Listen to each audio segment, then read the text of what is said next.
Perang di zaman kuno, awal konflik manusia dan lahirnya peradaban. Apa itu perang? Kata perang dalam bahasa Inggris berasal dari bahasa Jerman kuno weran, yang berarti membuat bingung atau kekacauan, dan masuk ke dalam bahasa Inggris lama sebagai were. Secara umum, perang adalah konflik bersenjata terbuka yang biasanya diumumkan antara entitas politik seperti negara berdaulat atau kelompok sosial dan politik yang saling bertentangan dalam satu wilayah. Ahli strategi militer Prusia, Karl von Clausewitz, menyebut perang sebagai kelanjutan dari politik dengan cara lain. Dalam sejarah manusia, perang telah menjadi sarana utama untuk menyelesaikan sengketa politik atau perebutan wilayah. Perang dipimpin oleh negara, kerajaan, atau kota-kota negara dan dilaksanakan oleh pasukan tentara reguler maupun tentara bayaran. Perang dan kelahiran negara. Sejak awal peradaban, kekuasaan atas suatu wilayah sering diperoleh melalui jalan peperangan. Di Mesopotamia, salah satu wilayah peradaban tertua di dunia, sejarahnya dipenuhi dengan peperangan yang tiada henti. Bahkan ketika Raja Sargon Agung dari Akkad tahun 2334 hingga 2279 sebelum Masehi berhasil menyatukan wilayah tersebut, perang masih terus terjadi untuk meredam pemberontakan dan menghalau musuh. Mesir kuno pun serupa.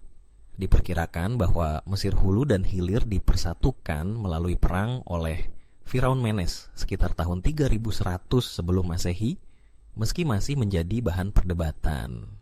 Di Tiongkok, Dinasti Zhou naik ke tampuk kekuasaan melalui pertempuran besar pada tahun 1046 sebelum Masehi. Kemudian, selama periode negara perang tahun 476 hingga 221 sebelum Masehi, negara Qin menaklukkan negara-negara lain dan menyatukan Tiongkok di bawah Kaisar Shi Huangdi. Pola ini terlihat pula di dunia barat. Scipio Africanus mengalahkan Kartago, membuka jalan kejayaan Romawi. Philip the Gall dari Makedonia menyatukan negara-negara kota Yunani. Di sepanjang sejarah, konflik di medan tempur telah menjadi penentu takdir bangsa-bangsa, tentara dan evolusi militer. Tentara di masa kuno dibagi menjadi dua jenis utama. Pasukan kejutan, shock troops, yang bertugas menyerbu langsung garis musuh, dan peltas, prajurit yang lebih lincah dan menyerang dari jarak jauh. Menurut sejarawan Simon Anglim, infanteri adalah tulang punggung setiap tentara. Sebagian besar pertempuran ditentukan oleh kemampuan infanteri untuk mendekati dan membunuh musuh secara langsung.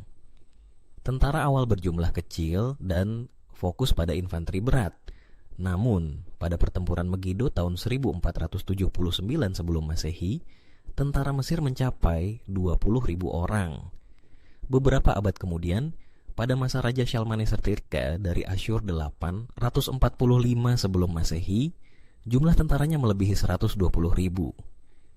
Asyur memerlukan pasukan besar untuk melaksanakan ekspansi wilayah dan menumpas pemberontakan secara brutal. Sebuah bentuk nyata dari mentalitas kesukuan yang melandasi perang. Mentalitas suku dan akar perang.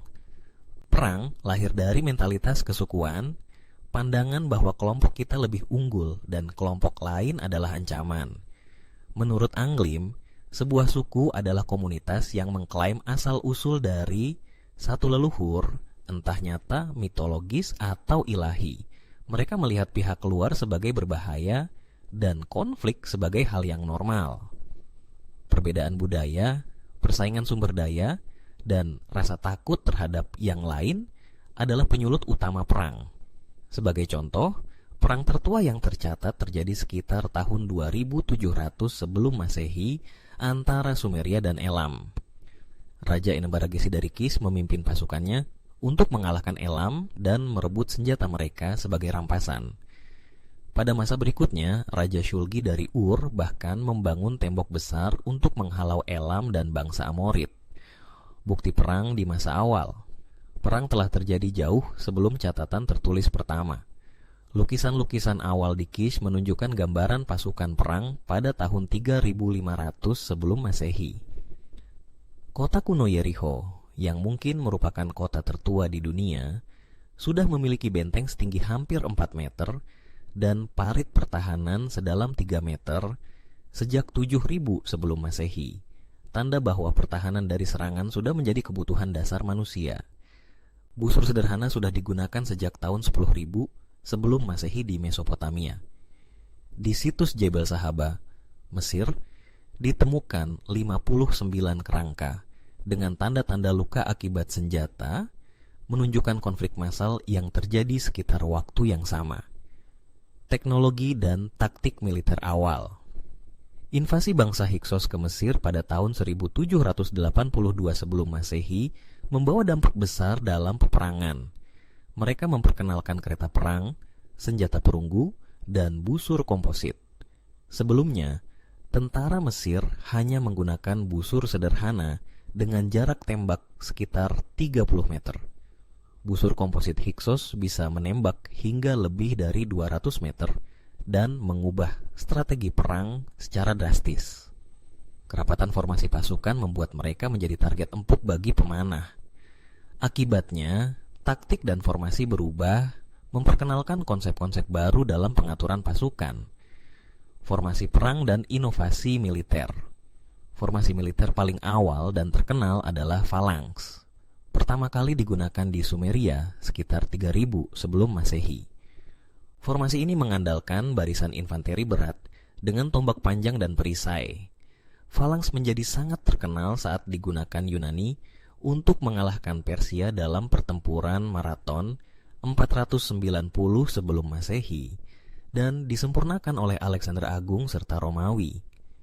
Penambahan unit kavaleri, kereta perang, dan bahkan gajah tempur memperkuat pasukan infanteri namun tidak pernah menggantikannya. Infanteri tetap menjadi inti dari kekuatan tempur di dunia kuno. Perang dan rekayasa teknik. Perang juga melahirkan inovasi dalam ilmu teknik dan teknologi. Salah satu kisah terkenal adalah ketika Raja Croesus dari Lydia 560 hingga 547 sebelum Masehi tertahan oleh Sungai Halis. Seorang filsuf bernama Thales dari Miletus menyarankan membuat saluran buatan untuk membelokkan sungai, sehingga dapat diseberangi. Rekayasa seperti ini menjadi bagian penting dalam strategi militer.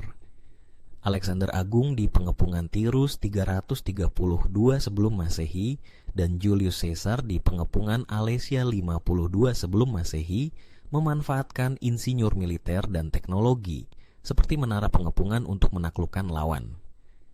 Armageddon, awal dan akhir sejarah perang. Pertempuran pertama yang dicatat oleh saksi mata adalah pertempuran Megiddo pada tahun 1479 sebelum Masehi antara Firaun Thutmose III dan koalisi wilayah-wilayah pemberontak.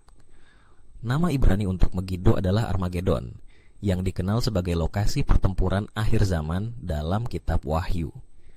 Sejarawan Davis menyebutnya sebagai event terbesar sejarah, awal dan akhir sejarah perang terjadi di tempat yang sama.